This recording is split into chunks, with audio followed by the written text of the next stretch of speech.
अस्सलाम वालेकुम जी, आपका होस्ट सैयद अहमद अली ज़ादा आपकी खिदमत है। हमारा यूट्यूब और फेसबुक चैनल यह है पाकिस्तान देख रहे हैं। लाखों करोड़ों दुरुद हसन मोहम्मद मुस्तफ़ा सल्लल्लाहु अलैहि वसल्लम और आले मोहम्मद पर मौलाना फजल रहमान साहब। मौलाना फजल रहमान साहब आप जानते हैं तहादी हैं नून लीग के, और नवाज शरीफ साहब। नवाज शरीफ साहब कोई ऐसी बात नहीं कर सकते कि जिससे काया पलट जाए। बाप पार्टी, MQM प्लस प्लस सारी जो जमातें हैं, जो प्रेशर ग्रुप होते हैं, सारे भाग जाएंगे। मैं गारंटी देता हूँ नवाज शरीफ ऐसी बात नहीं करेंगे। मगर नवाज शरीफ साहब की मुझे लग रहा है कि ज़बान इस्तेमाल किया मौलाना फजल रहमान साहब ने। साबका आर्मी चीफ कमर जावेद बाजवा साहब और प्राइम एजेंसी के सरबरा साबका DG ISI के फैज़ हमीद साहब, और तीसरे साबका के वज़ीर इस्लामी जमहूरियत पाकिस्तान इमरान अहमद खान नज़ीर साहब के लिए उन्होंने एक बयान दिया, नैरेटिव पेश किया है।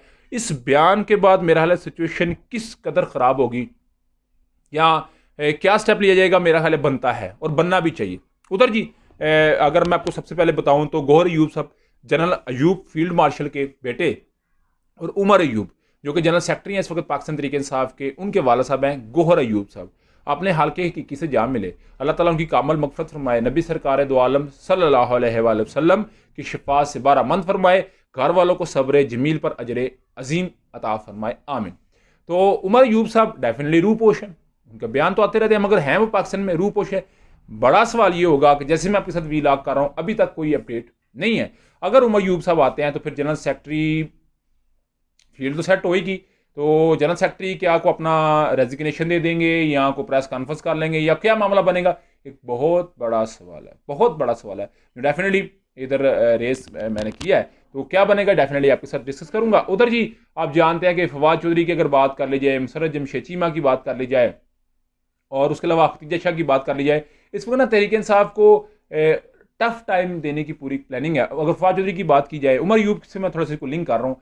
फवाद चौधरी की बात की जाए तो फवाद चौधरी साहब के ऊपर यूरिया, DAP, भैंस चोरी, उसके अलावा चारपहिया चोरी, तो ये मुकदमात हैं। हालांकि इस्तेकाम पार्टी को उन्होंने ज्वाइन किया हुआ था, इसका मतलब अब विकेट के दोनों जानब खेल रहे थे।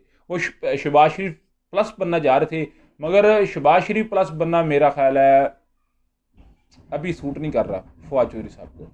ये बात आपको माननी पड़ेगी कि शहबाज शरीफ साहब विकेट के दोनों जानब खेलते हैं। उसकी एग्जांपल आपने 2019 में भी देख लिया और 21 अक्टूबर 2023 को भी देख लिया, और अभी भी आप देखते ही जा रहे हैं। तो मुसर्रत जमशेद चीमा, हालांकि उनके ऊपर प्रेस कॉन्फ्रेंस है, मगर वो भी तहरीक इस्तेकाम की है, मगर उनके ऊपर भी मुकदमात है। खतीजा शाह हालांकि थी उस दिन लाहौर में, उनको पेशावर में 9 मई के मुकदमा में डाले, यानी कि तहरीक साहब के लिए मजीद मुश्किलात जो है, मैंने कहा था नवंबर में मजीद ये स्टेप वाइज मरहला चलेगा, तो भी चलता हुआ नजर आ रहा है। उधर जी अगर मैं सारी बातों को लमसम करूँ तो मेरा जो असल मुद्दा है वो है मौलाना फजल रहमान साहब।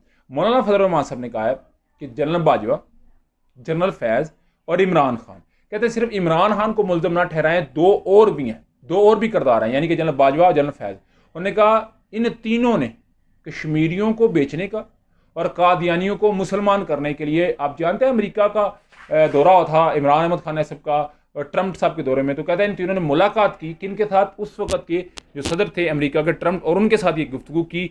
और ये कहते हैं कि अकेले नहीं, तीनों दोनों इस चीज़ के जो है वो मुर्तकब हैं, तो तीनों को इसका जो है मुल्ज़म ठहराना चाहिए। तो मेरा ख्याल है ये बहुत बड़ा बयान, इंतहाई, इसको आप लें तो लाइट है, अगर लें तो बहुत ही बड़ा बयान है। इस पर क्या रिएक्शन आएगा डेफिनेटली आपके साथ डिस्कस करूंगा। मगर अभी तक का व्लॉग तब तक की अपडेट थी। व्लॉग वीडियो पसंद आए तो चैनल को लाइक सब्सक्राइब अपने दोस्तों शेयर कर लीजिए। नेक्स्ट वीडियो के लिए होस्ट हो जाइए। अस्सलाम वालेकुम।